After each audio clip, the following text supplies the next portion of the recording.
In the middle of the night, high above the Atlantic Ocean, smoke begins to fill the cockpit of a Swissair MD-11. A fire is started, and the pilots tried desperately to get their plane back to the airport behind them. 227 lives hang in the balance. The pilots race through emergency checklists as conditions in the cockpit deteriorate right above their heads. The fire is burning through critical aircraft systems. The first officer's instruments go dark, and he has to squint through the smoke to see his tiny backup instruments. Will the crew be able to get their burning aircraft to an airport before time runs out? This is the chilling story of Swissair Flight 111. Music on the night of September 2, 1998. 215 passengers and 14 crew boarded Swissair Flight 111, a John F. Kennedy International Airport in New York. They were bound for Geneva in Switzerland, a 7-hour journey. They had no idea, as they settled for the Atlantic crossing, that their flight number would become synonymous with one of the most terrifying dangers a plane can encounter. But back in 1998, Flight 111 had different connotations. It was known as the United Nations Shuttle because many of the passengers were UN officials who used it to travel between the organization's two main centers in New York and Geneva. The majority of the passengers on board were from the United States, France, and Switzerland, though in all there were 21 different nationalities on the flight. And on this night, the aircraft was also carrying a painting by Pablo Picasso. Open the cockpit were two experienced pilots in command of the flight. Was 49-year-old E.R. Zimmerman. He had just under 11,000 hours of total flying time, 900 of which were on this aircraft. The MD-11 Zimmerman had started his career as a fighter pilot with the Swiss Air Force before joining Swissair in 1971. He was also an instructor pilot who trained new Swiss Air pilots. To fight the MD-11, he was described as being someone who created a friendly and professional atmosphere in the cockpit, and who worked with exactness and precision. He was also keen to improve his knowledge of the aircraft he flew, and was known to question technical specialists in the maintenance department about the aircraft and its systems. Sitting beside him was 36-year-old Stefan Lowe. He had just under 5,000 hours of total flying time, over 200 of which run the MD-11. He too had started his flying career with the Swiss Air Force and had been a fighter pilot for several years before joining Swissair in 1991. Like the captain, he was also an instructor pilot on the MD-11, and before flying this aircraft, he had flown the Airbus A320 and MD-80. He was described by colleagues as being a partner in the cockpit, with a quiet and calm demeanor, but who could be assertive when appropriate. In other words, the passengers could not have been in safer hands for this transatlantic crossing. This episode's sponsor is War Thunder. War Thunder is the most comprehensive online vehicle combat game ever made, with more than 2,000 vehicles, including planes, helicopters, tanks, and ships. I really like how customizable the vehicles are. You can apply hundreds of camouflages, and you can put things like bushes and equipment on your vehicle to hide it in the terrain. I've also enjoyed how much interaction there is between all the vehicles in the game. It's free to download and play on PC, Xbox Series X or S, PlayStation 5, and the previous console generation. Click my link in the video description to play War Thunder for free. You get a large free bonus pack by signing up with my link, which includes multiple premium vehicles, a premium account, boosters, and much more. Just after 8 p.m. that evening, Flight 111 pushed back from the gate at JFK with over 63,000 kilograms of fuel in its tanks.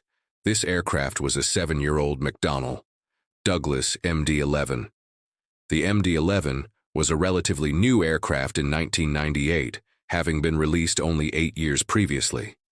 It had a mother and so-called glass cockpit with digital displays and a sophisticated navigation and autopilot system. Its 3 engines also made it a fuel-efficient alternative to 4-engine jets, like the Boeing 747 Switzer. Had fitted the first and business class section of this particular aircraft with in-flight entertainment displays. Hardly a marvel nowadays. They were an innovation in 1998, and Swissair was one of the first airlines to implement them. They allowed passengers to watch movies, play games, and even access the internet from their seats, as innocent as they seemed on this night.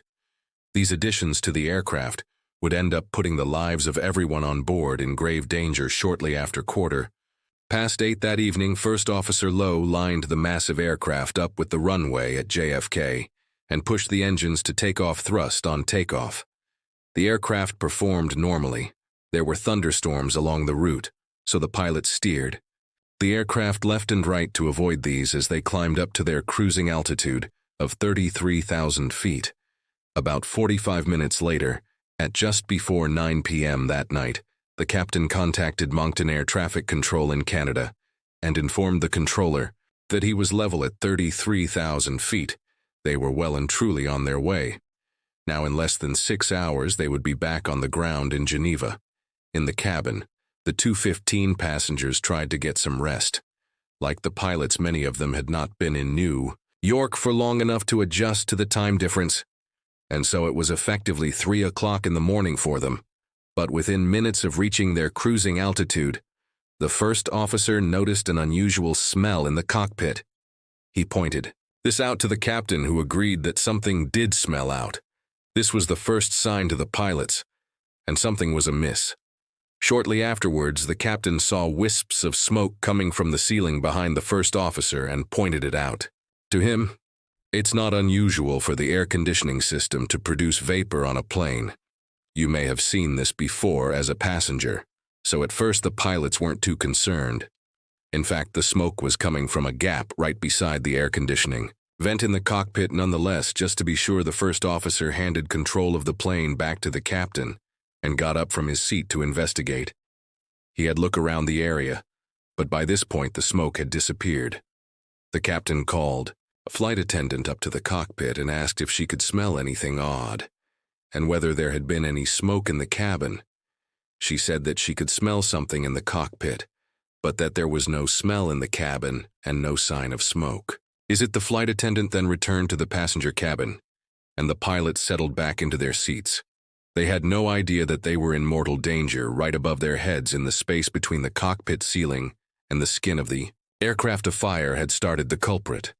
Electrical arcing from the wires supplying the in-flight entertainment system had ignited a thermal insulation material, which started to smolder for months.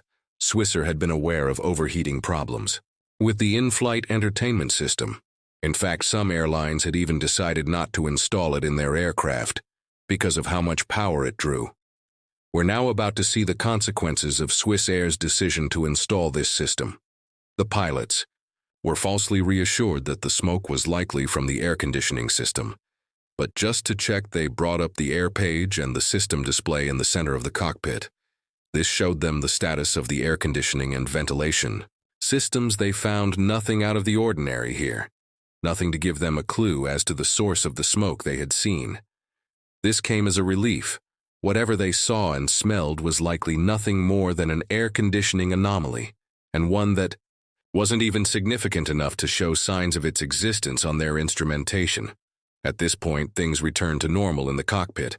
The captain turned on the passenger seatbelt signs when the plane encountered some turbulence, and he fetched updated weather information for the Atlantic. This return to normality would be brief, in fact. From this moment onwards, the crew's situation would deteriorate by the minute, music within seconds of the crew receiving the updated weather information. The smoke returned. This was a turning point for the pilots. They couldn't risk continuing out over the ocean with an unidentified source of smoke in the cockpit. They immediately began discussing potential diversion airports some way. Into this discussion, the captain looked back at the smoke and said, "That's not doing well at all up there. Before this, the smoke had been wispy and intermittent. Now it was getting thicker, billowing outwards, and it wasn't going away." The captain declared a pan-pan, which is the international radio signal for an urgent situation. It's one step below declaring a mayday. Here's the actual air traffic control recording from that night. Immediately, music. Swissair 111. Roger, I turn right. To proceed, you say to Boston, you want to go Roger. And, to set the flight level 310, is that okay? The pilots began descending to flight level 310, or 31,000 feet as instructed by the controller. They put on their oxygen masks and began preparing for a diversion Boston Logan Airport, with 300 nautical miles from their current position, or about 550 kilometers with the possible fire on board. The crew might not have enough time to make it that far. The controller then suggested a much closer alternative. So Sarah 111 Center, would you prefer to go into Halifax and buy it? Halifax was just 60 nautical miles from the plane, 5 times closer than Boston, but the crew were unfamiliar with it. If they made an approach to Halifax, they would have to scramble to fetch the charts from the library at the back of the cockpit, familiarize themselves with the approach procedures in airport layout, begin a rapid descent towards the airport, and set the plane up for landing, all while carrying out the emergency checklist for unidentified smoke. In other words, the workload required for an approach into Halifax was immense. However, the pilots knew that if they did indeed have a fire on board, they may not have a choice in a fire. Every second counts. Based on this, the crew made their decision.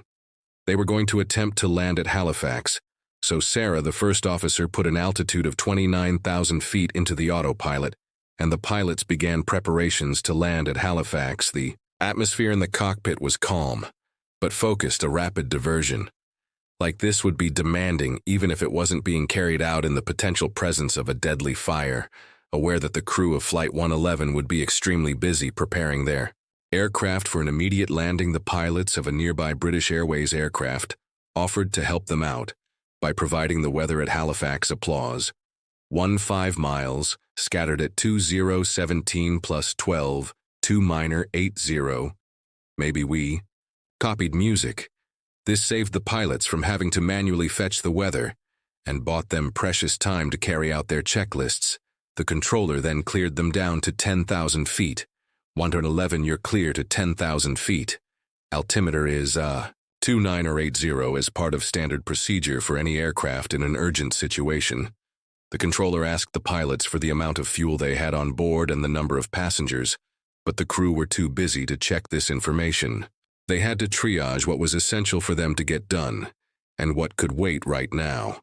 The only thing that mattered was getting the plane down quickly for landing in Halifax. The first officer put the aircraft in a steep descent, losing 4,000 feet in altitude every minute. He changed the selected speed on the autopilot from 295 knots to 310 knots in an effort to reach Halifax more quickly. But given how fast the plane was descending, it had started to speed up even beyond this. The captain warned the first officer against letting the plane get too fast, as doing so could damage it. He extended the speed brakes on the wings to stop the plane from overspeeding, but still there was a careful balance to be struck. Go too fast and risk damaging the aircraft, or go too slow and risk having the plane being engulfed in flames. The captain told the chief flight attendant that there was smoke in the cockpit and that he should prepare the cabin for a landing in Halifax in the next 20 minutes. In the passenger cabin, there was no sign of smoke or fire to the passengers. The diversion to Halifax would have been nothing more than an annoying inconvenience. They were completely oblivious to the gravity of their situation, as the captain was fully occupied with emergency checklists and airport charts. He assigned both the flying duties and the radio duties to the first officer. The flight was then transferred over to a different controller, and the first officer made contact. So we are flying at the time on track to Federal Caves into 3000. The altimeter is 2979. We will compare at the time around 8,000 feet, 298 settle, until the cabin is ready for delivering. So Sir 111, you can descend the 3-level off an intermediate altitude if you wish. Just advise we are anytime clear up to 3000. I keep the advice, okay? Can I vector you to set up for runway 06 at Halifax? Second place to swim, please. Yeah, active runway. Halifax 06, should I start? You on a vector for 6, yes, 4 and 11. Roger, turn left heading of 030. Okay. It's a back course approach for runway 06. The localizer frequency 10. 9.9. You've got 30 miles to fly to the threshold, runway 06 was more or less a straight-in approach for the pilots. This would have been ideal, but they were too high if they dove down to London runway 06. They would be way too fast.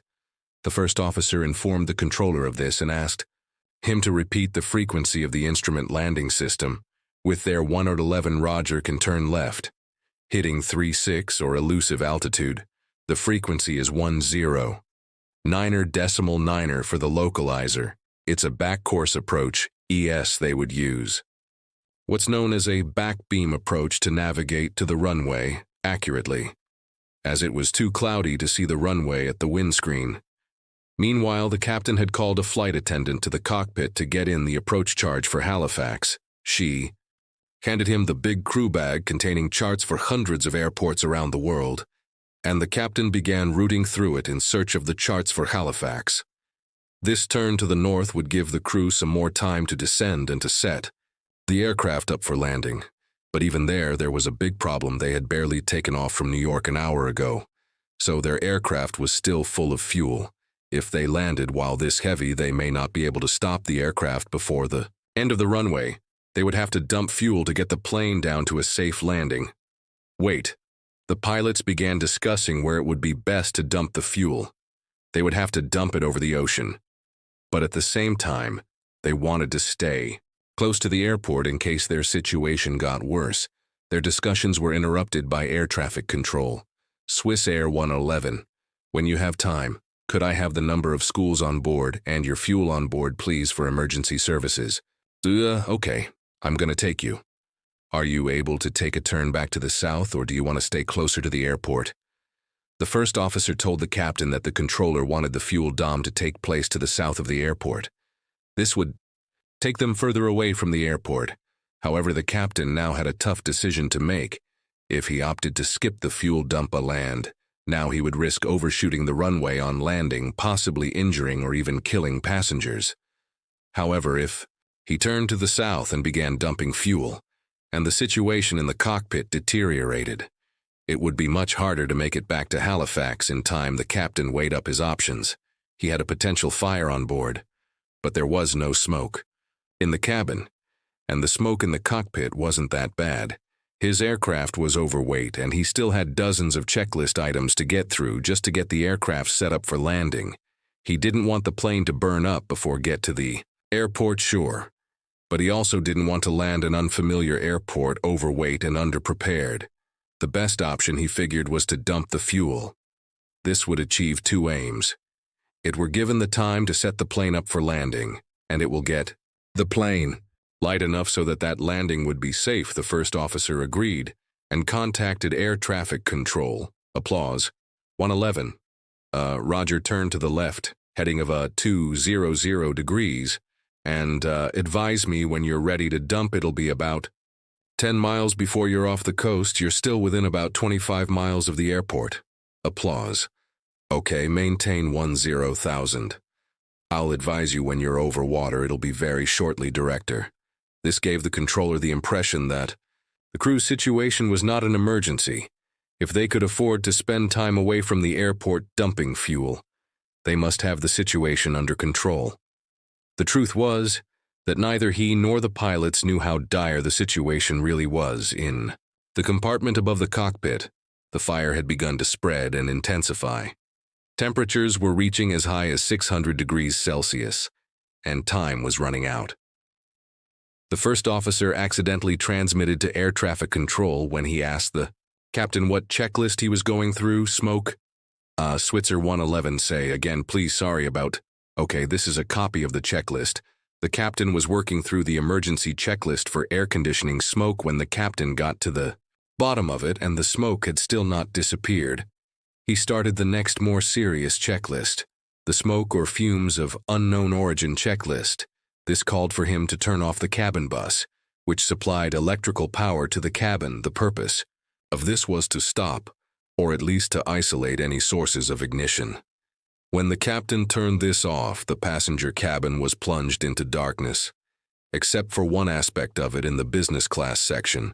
The in-flight entertainment screens were still glowing when they had been fitted to the aircraft a few months previously. They are wired up, not to the cabin bus, which handles the electricity supply for non-essential parts of the aircraft, but to a different electrical bus. This was not reflected in the checklist, however, as that had been created before the entertainment system had been installed. This meant that when the captain turned off the cabin, bus electrical power was still being supplied to the in-flight entertainment. System turning off the cabin bus had another fateful consequence. It disabled the recirculation funds, which up until that point had been drawn the air rearward into the space above the passenger cabin. Now that the fan was off, the smoke was free. To move forwards towards the cockpit as the plane reached 10,000 feet, the first officer began reducing the speed selected on the autopilot. In most airspace around the world, planes are restricted to flying at not above 250 knots below 10,000 feet. However, given the urgency of their situation, the first officer asked the captain if he could keep flying the aircraft a bit faster. The captain said that he was busy with the checklists and that the first officer should fire the plane as he saw. Switzerland continue lasting 180. He'll be off the coast within about 15 miles. You will be staying within about 35-40 miles out of the airport. If you have to get to the airport and hurry. Okay, that's fine for us. Please tell. Be when we can start to dump the fuel. Okay, as the captain went through the checklist disabling various sources of electrical supply, the autopilot disconnected. The first officer was now flying the aircraft manually. Already the flight crew's workload was incredibly high. They were racing against the clock to get through checklists, both normal and emergency. They are preparing to dump fuel, and they are constantly keeping track of the level of smoke in the cockpit now. In the midst of all of this, the first officer had to fly the aircraft without an autopilot fly between a 10 to 11,000 and 9,000 feet. Swiss Air 111. You can block between 5,000 and 12,000 if you wish, but just as the pilots acknowledged this instruction, fire breath through the circuit breaker panel in the back of the cockpit, onboard systems began to fail, and the pilot simultaneously declared an emergency to air traffic control. Applause the captain from the controller that they had to land.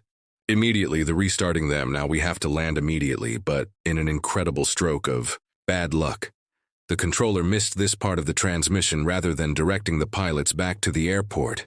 He told them Solicitor 111, just a couple of miles. I'll be right with you. Copy that. As the fire spread, the aircraft systems started. Failing one by one, the first officer's instruments went blank, and he had to fly using only the small standby instruments in the middle of the cockpit. Accurate smoke began to fill the cockpit, and the pilots struggled to see their instruments. The calm sense of control that had prevailed up until this point now evaporated. This was now a fully fledged fight for survival. The controller cleared the pilots to dump fuel, but they were now way past the point of that being an important consideration. Their full attention was now on getting their aircraft to Halifax. The fire had now entered the cockpit. The controller again told the pilots that they could dump fuel. Swiss Air 111, check you're clear to start the fuel dump. But the crew was entirely focused on getting their aircraft onto the ground. As the fire spread, it disabled more systems. It burned through wiring, which supplied the transponder with power, which made the plane disappear from the controller's radar. Soon after, the plane's radio died, cutting off communication between the pilots and air traffic control completely. The plane was now totally on its own. The first officer kept the aircraft into descent and attempted to turn back towards Halifax. At this point, the captain got up from his seat and began trying to beat the hot flames back, using the quick reference handbook for emergency procedures in the thick smoke. The first officers struggled greatly to see the tiny standby instruments. They were his only hope of guiding the plane back to the airport in an attempt to restore power to his instrument displays. He switched the source of electrical power to the instruments, but this was no good. The power supply didn't last long enough for the screens to fully come to life as more systems became affected by the fire. The cockpit filled with alarm bells, some real and some erroneous. One of these indicated that engine number 2, the engine mounted on the tailplane, was on fire. This warning was false, but the first officer had no way of knowing this, and he shot the engine down. Conditions in the cockpit where now hellish toxic smoke had obscured the first officer's view of the instruments, and the fire was raging so hot that molten aluminum had begun dripping from the ceiling onto the observer's seat. The first officer kept the plane in a descent, but there just wasn't enough time. 10:30 that night, Flight 111 plowed into the Atlantic Ocean traveling at over 550 kilometers per hour. 229 people on board were killed instantly. A massive investigation began, immediately after the crash carried out by Canada's Transportation Safety Board. Over the course of a year, an extensive trawling operation had managed to dredge up 98 of the aircraft by weight from the bottom of the ocean. After painstaking the examining kilometers of electrical wiring, they finally found what they were looking for. A bundle of wiring which powered the in-flight entertainment network had short-circuited. This electrical arcing had ignited a thin sheet of what's known as mylar, which covered the thermal insulation material used in the aircraft. Once this fire had started, there was no stopping it. This should never have happened to begin with, and we'll get to why that is in a moment. But first, what about the crew's delayed response to the fire? Why had they focused on dumping fuel and locating the source of the smoke, rather than getting the plane onto the ground as soon as possible? The final report into this accident noted that the emergency checklist that Swissair used, which were very similar to those used across the industry, didn't prioritize landing in the event of a possible fire. Rather, they emphasized determining the nature and source of the smoke first. Have a look at the checklist Captain Zimran used on that flight. This is a photocopy of it here. This is the checklist for smoke of unknown origin. The very name is ominous, unknown origin. Surely the first item in this checklist must be to head straight to the nearest suitable airport. Well, in fact, that was the last item on this checklist, and bear in mind that this checklist is expected to take 20 to 30 minutes to complete the time from the moment the fire started to when the aircraft impacted the ocean was just 21 minutes. This is a pretty typical time course for the development of fires on commercial aircraft. In other words, the checklist for a possible fire by design almost guaranteed that if there was a fire, the aircraft would be lost. But tragically, investigators found that even if the crew had started an emergency descent into Halifax, from the moment they first smelled smoke, they would still not have had enough time to make a landing. They were simply too far from Halifax when the fire started. The reason for that is that despite passing safety tests, mylar, which is the metallic material the aircraft's insulation blankets were wrapped in, was prone to catching alight when exposed to electrical arcing. This went against almost every element of aircraft design, and its discovery by the investigation team led to a worldwide change in the certification requirements for the materials which go into aircraft. As well as this, the crash of Swissair Flight 111 had a massive influence underway. Onboard fires are treated in aircraft today. In fact, it completely changed the attitude in the industry nowadays. When a fire is suspected, pilots are trained to land immediately. What's more, checklists for fire and smoke now prioritize firefighting by the cabin crew and pilots using the portable fire extinguishers carried on board today. All insulation materials used on commercial aircraft must be shown not to ignite or propagate flame, even when they're directly exposed to flame or electrical. Arcing smoke detectors are now installed in various parts of aircraft to provide crews with earlier warning. If there is a fire, these changes were some of the most wide-reaching of any to come from a single aircraft accident because of them. And it must be said, because of the ban on smoking on commercial aircraft, the chances of losing your life on an aircraft due to a fire are lower now than at any point in history. Thanks again to War Thunder for sponsoring this video. Click my link in the description box to play War Thunder for free on PC, PlayStation, or Xbox. There's a big free bonus for using this link, which includes multiple premium vehicles, a premium account, boosters, and much more. And I should also mention that you don't need any special hardware to play. A mouse and a keyboard is all you need. And special thanks to the Patreon and YouTube members for helping to make this video possible. If you'd like to see more of these videos, consider supporting the channel. On Patreon, I've put the link here on screen. I'd especially like to thank Joey Steve Wilcox and JB Funk for their very generous support. Green Dot Aviation now has a Discord server, so if you'd like to join a growing community of people discussing all things aviation, just tap the link in the video description, and I'll see you there.